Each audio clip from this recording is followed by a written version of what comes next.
আয়াত ৮৪ ولا تصل على أحد منهم مات أبدا ولا تقم على قبره إنهم كفروا بالله ورسوله وماتوا وهم فاسقون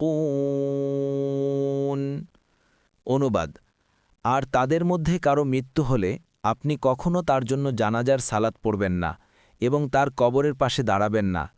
তারা তো আল্লাহ ও তার রাসূলকে অস্বীকার করেছিল এবং ফাসেক অবস্থায় তাদের মৃত্যু হয়েছে। তাফসির ১ নং ফুটনোটের বিবরণ।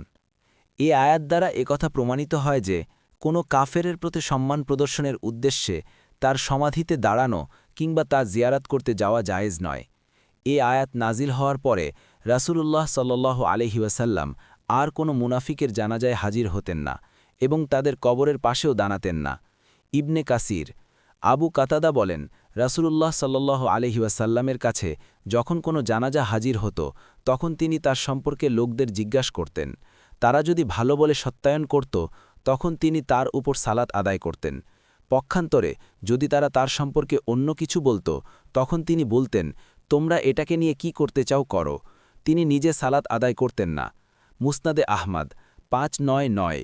অথচ যদি ঈমানদার হতেন তাহলে রাসূলুল্লাহ সাল্লাল্লাহু আলাইহি ওয়াসাল্লাম তার জন্য দোয়া করার জন্য কবরের পাশে দাঁড়াতেন।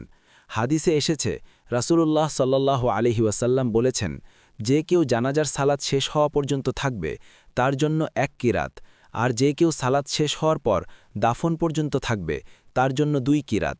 বলা হলো, কেমন ২ কিরাত? তিনি বললেন, তার ছোটটি উহুদ পাহাড়ের সমতুল্য। বুখারী ১৩২৫, মুসলিম ৯৪৫।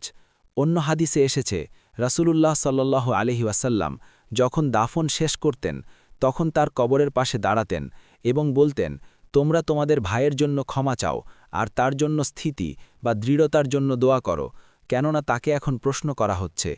আবু দাউদ ৩২২১।